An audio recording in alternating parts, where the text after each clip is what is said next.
you are a summary of all the ages that you have ever been.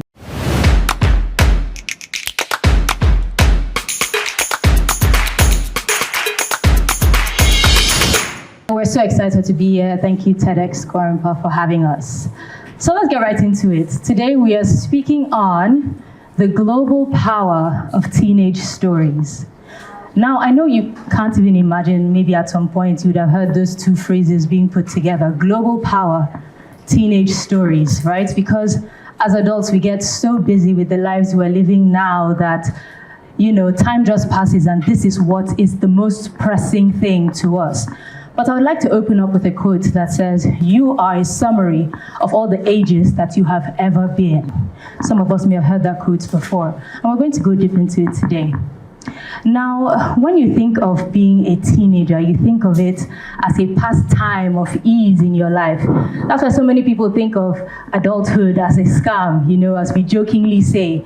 But that's because we look back on our teenagehood with rose-tinted glasses. Life was simpler. All I had to worry about was homework and getting my uniform cleaned for tomorrow. Somebody else was feeding me. Somebody else was, taking care of my day-to-day.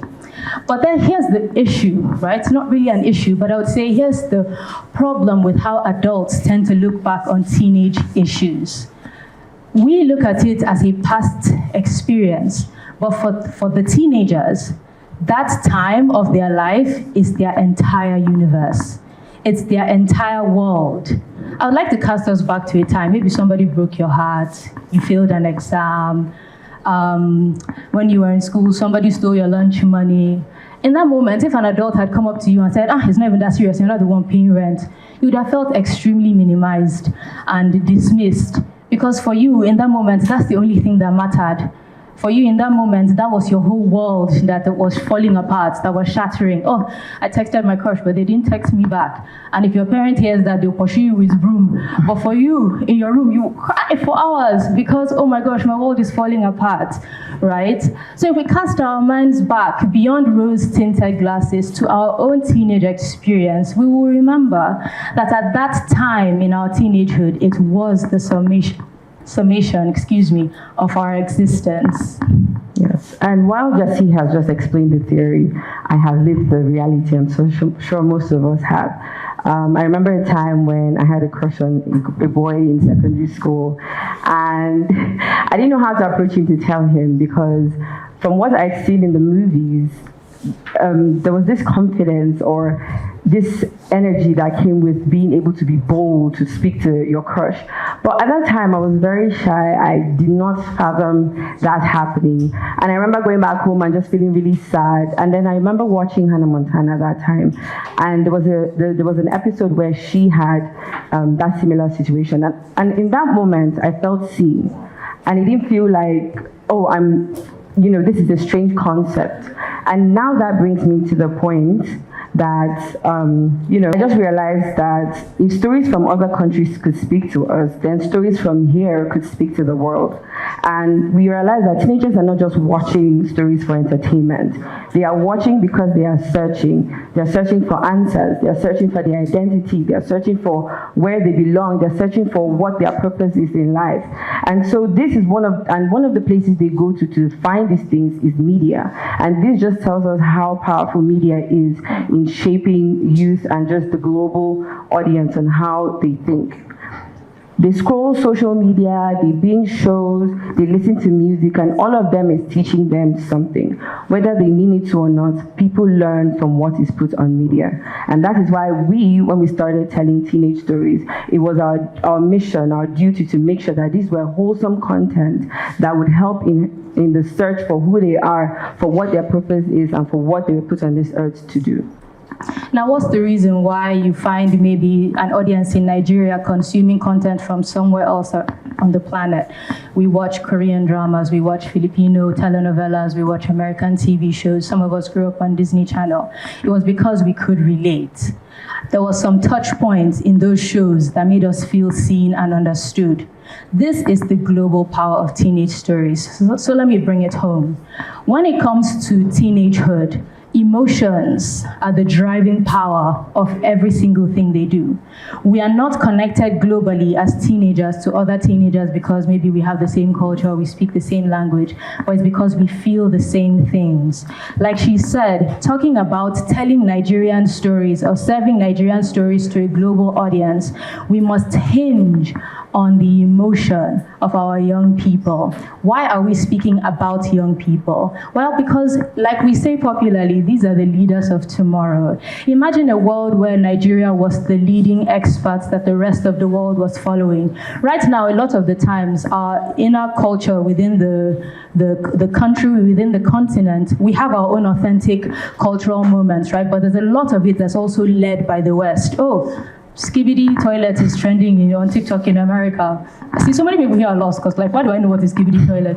But my younger sister is Gen Z, so I see a lot of weird things. I'm like, what is skibidi toilet, right? So there's so many things that are led or heralded by the West or by Asia or other parts of the globe, but hardly do we see, except in Afrobeats, thank God, where Nigerian stories are heralding what the rest of the world follows.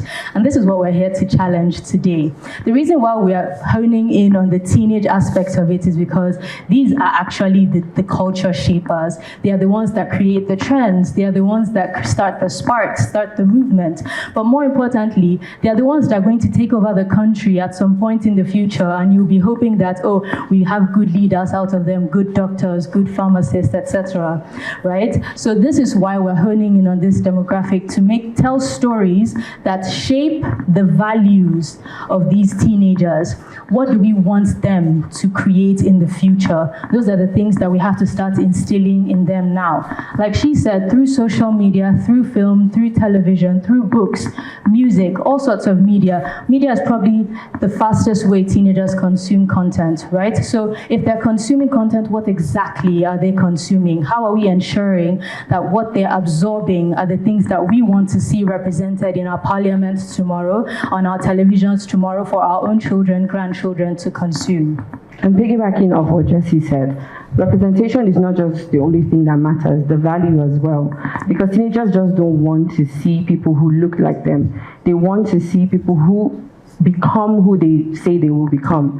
And because most of these times, the stories they heal, they see someone with a similar situation they're going through, and they see a resolution that does not end in death or something extreme, and they're encouraged. And this now lets them opens the horizon on how far they can dream. Basically, there is no limit to how far you can go, and that is why the values in the stories matter. It's not just about seeing ourselves on screen. It's also what is the message we're sending to the world out there. What is the point? What is the thing about Nigerian value and culture and use that is so awesome that the foreign audiences can also benefit from? Because as much as we Nigerians swallow a lot of Western content, there is a lot of content within us culturally that transcends borders, that are still relatable. But it is the way we present it, it's the voice we use, the language,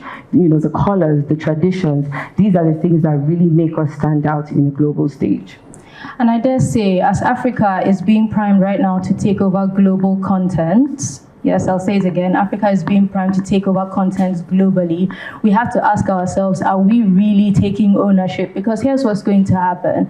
The global powers are going to swoop in and they're going to tell our stories for us. So how are we priming ourselves to tell these stories? Now, we may have concerned ourselves with the teenage aspect of it because we strongly believe in a sort of catch them young mentality where we're influencing from a younger age. But I'm putting it to the audience now. In fact, I would like to pose a question so I just know exactly who we're speaking to. How many people or what walk of life are you, or is your profession? Are there content creators in the house? Mm-hmm. Content creators? Okay. People that work in corporate. You run your own business.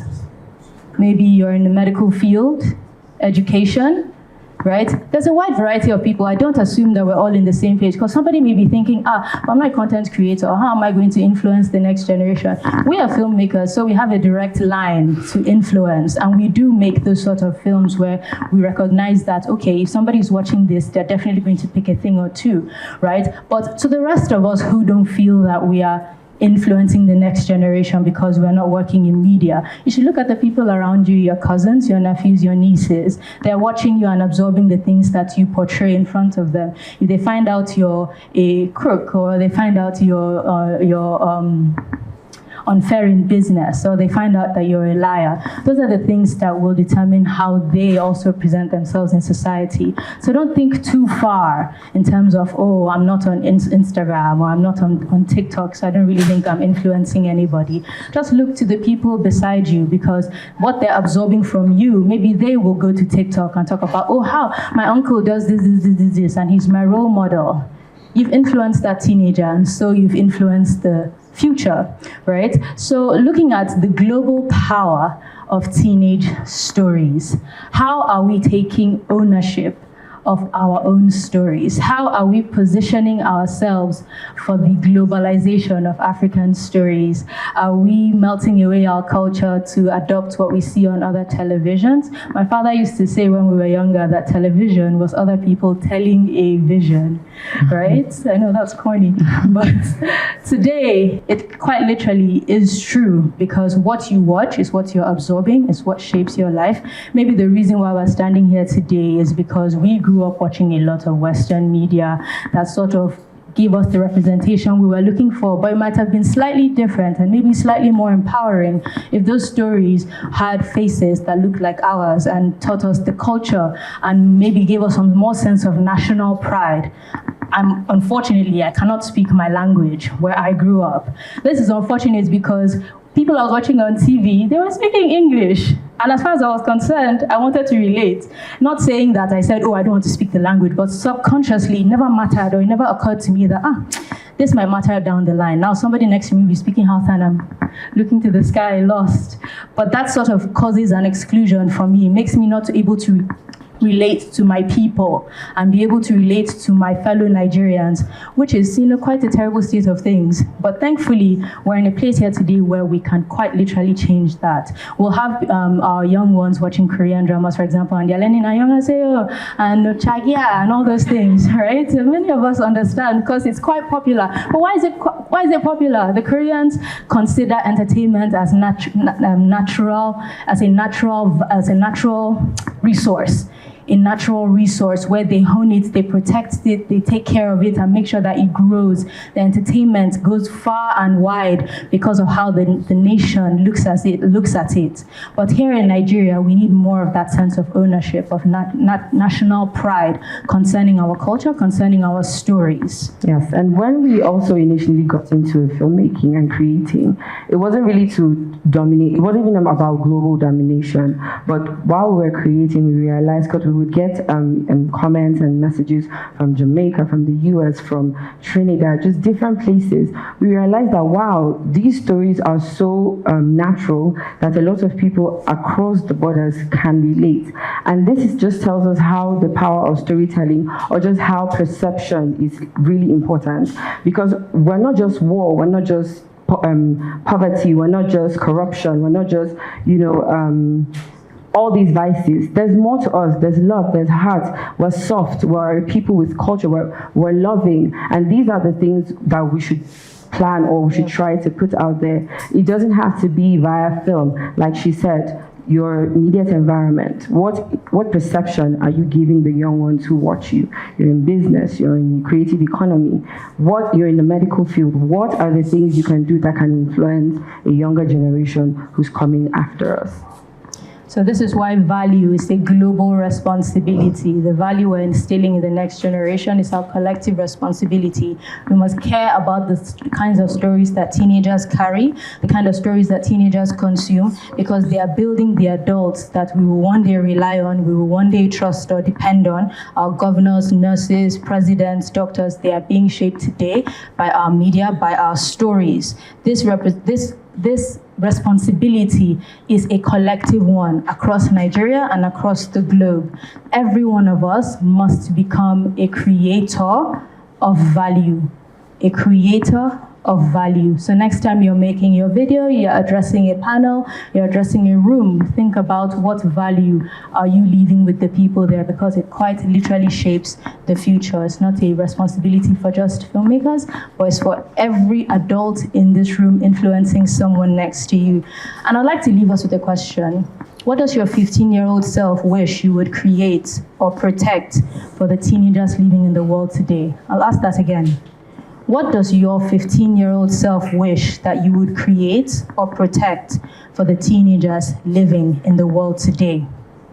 Because each one of us, inside each one of us, lives every age that we have ever been. And so the horizon becomes limitless the moment we decide to build stories worthy of teenagers who will inherit the world. Thank you very much.